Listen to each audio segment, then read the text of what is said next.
Добър ден на всички! Днес е много специален ден, защото в него се събират 3 астрологични събития: новолунието, пресценовидното слънчево затъмнение и фактически с него отваряме и коридора, кармичния коридор, както и китайската нова година. Да видим какво послание и какви енергии идват към нас в този момент.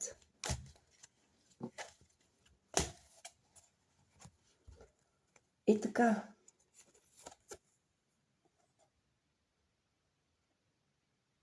Карта Луната, старши аркан, преобърната. Започваме някакси да осъзнаваме илюзиите на матрицата.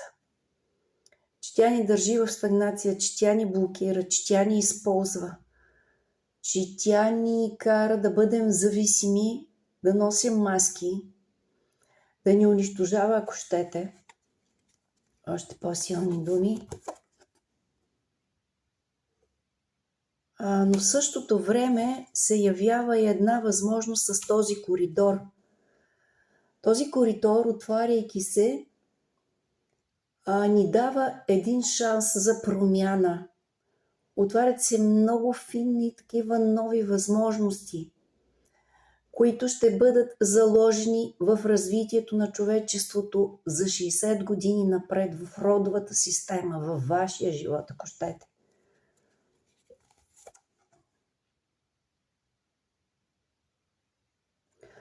Към вас идват шансове и възможности за ново емоционално изпълване, за нова емоционална връзка, за някакво обновяване, някакво преобразяване, възраждане, прераждане, ако щете. Вече старите отношения не работят, т.е. стигнали сме до точка вече на невъзврата на всичко, което е било и нямаме друг избор, освен да го приемеме. Шанс за нови възможности и за материална стабилност, която вече ще ни даде онова изпълване, което ние наистина заслужаваме, а не това, което сме свикнали да получаваме чрез илюзии в матрицата. Пътят няма да е лек, пътят няма да е лесен, но пък това ще бъде оня чистия път на вашето сърце, на вашата душа, който наистина ще ви донесе удовлетворение от съществуването. Вие ще заложите новите основи на нещо ново, нещо, което ще ви носи радост, баланс, хармония. Ако дори отворения портал ви се струва много рязък, много така, като някаква неосъзната промяна, медитацията ще се отрази добре, за да почувствате какво иска вашата душа, да се ориентирате по нея. Независимо обществото, че ще ви приема за някакъв шут, глупак или извън на матрицата и порядките на обществото, не се отказвайте от вашите идеи, от вашите начинания. Това ще ви донесе емоционално изпълване, което е изключително важно за вашето съществуване.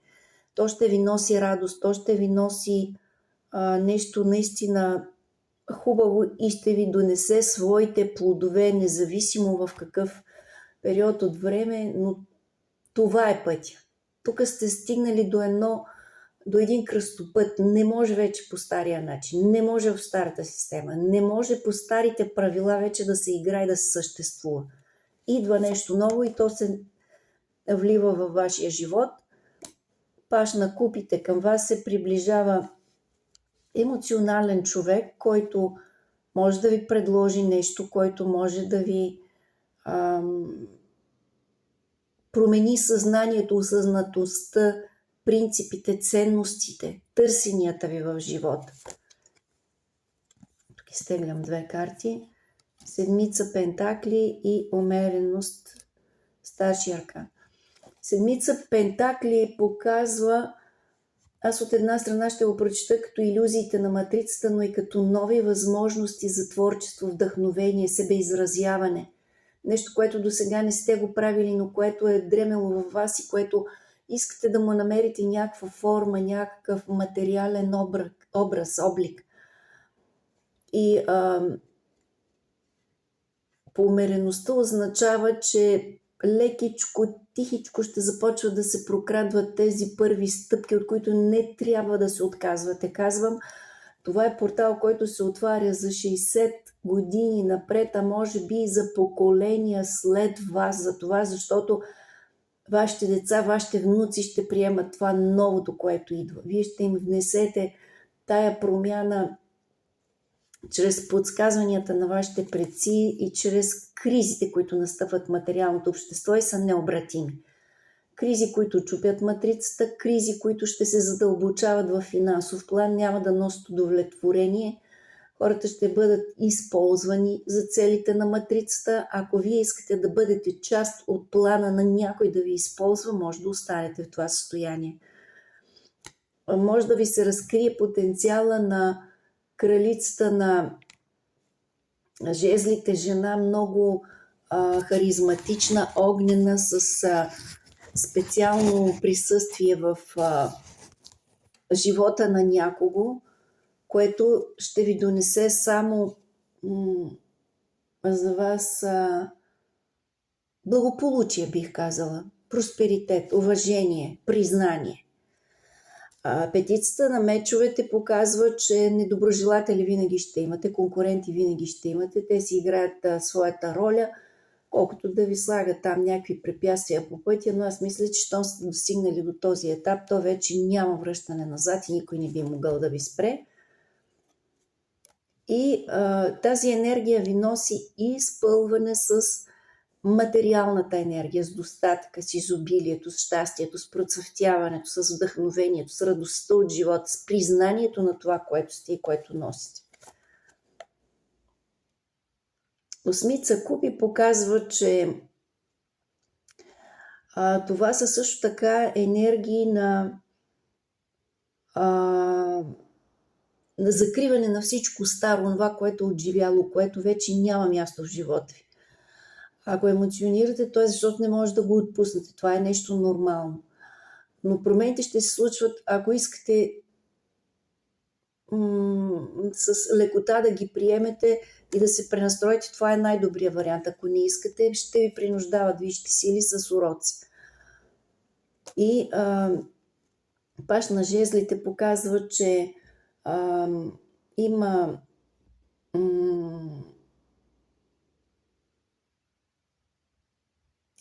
такива ситуации, които ще ви карат, ще потикват да вървите в правилната посока по вашия път, във вашите начинания, във вашите търсения. Паш на мечовете показва, че ще включвате интелекта си, за да отстоите своите идеи. Ще ви се дават подсказвания от невидимия свят, от вашите предци, от ангелите, хранители, от висшите сили, от вашите наставници, които са на небето, за да затворите тази ситуация, да я прикриете, да нанесете поражение на вашите врагове, защото те вече нямат място в живота ви, а само са ви стагнирали, стопирали и са пречили на вашето развитие. Асо на мечовете показва бляскав интелект, интелигентност, ново стъпало или като на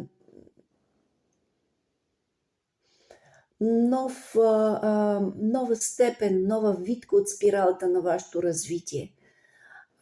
Ново придвижване напред и нагоре. От вас ще се изисква повече жестокост, повече отстояване на вашите права, на вашите намерения, на вашите търсения. За да ги прокарате, няма да бъдете човека, който да приема максимата на другите, а вие ще ги прокрадвате като лидер, ще ги отстоявате, ще ги воювате и ще ги представяте на света. Преобърна старшия аркан на императора показва, че Това е пътя да се опълчите, да сринете системата, нагласите в себе си, че сте подчинени на матрицата, че тя ви владее или че тя има власт над вашия живот, вашите таланти, вашите търсения. Нещо ще си отиде от вашия живот окончателно и безвъзвратно. Може да ви се явяват кошмарни сънища, може да имате подсказвания от вашите предци в каква насока да се движите, какво да търсите, как да се случват нещата. И ще имате често подсказвания от невидимия свят в формата на било съобщения, било да речем, ще ви се изпращат такива сигнали, знаци по пътя, бързи, такива екстремни.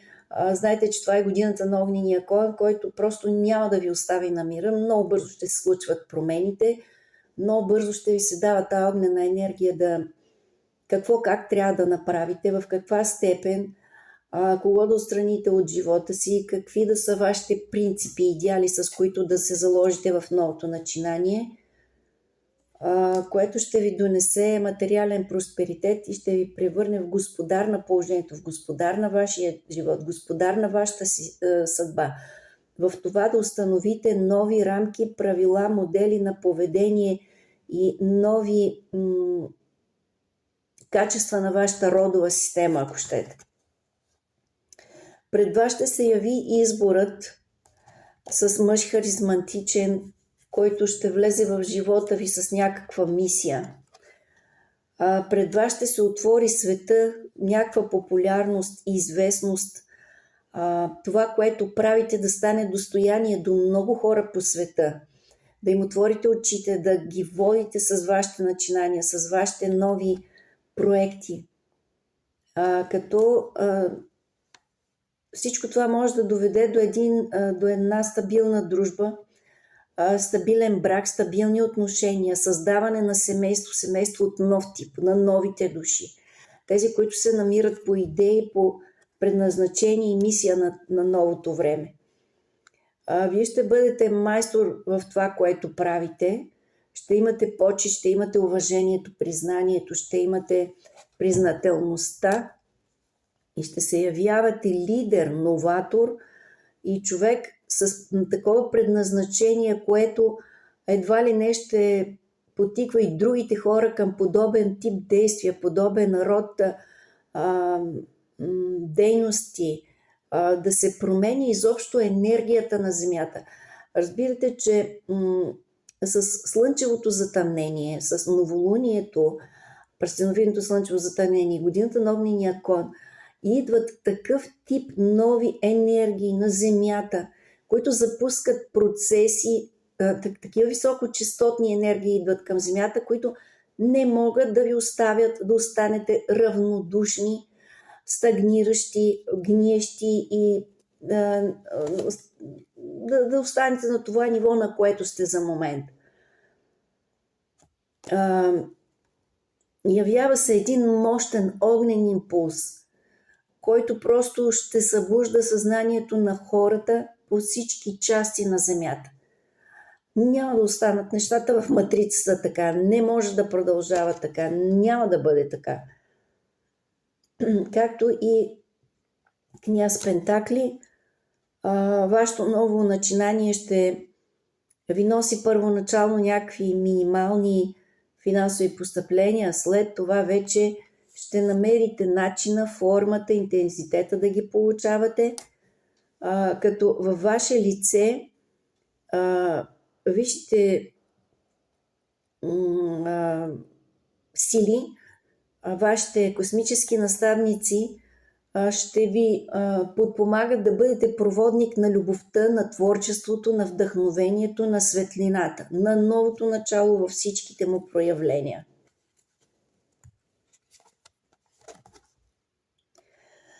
Бих дала един такъв съвет като край, че вие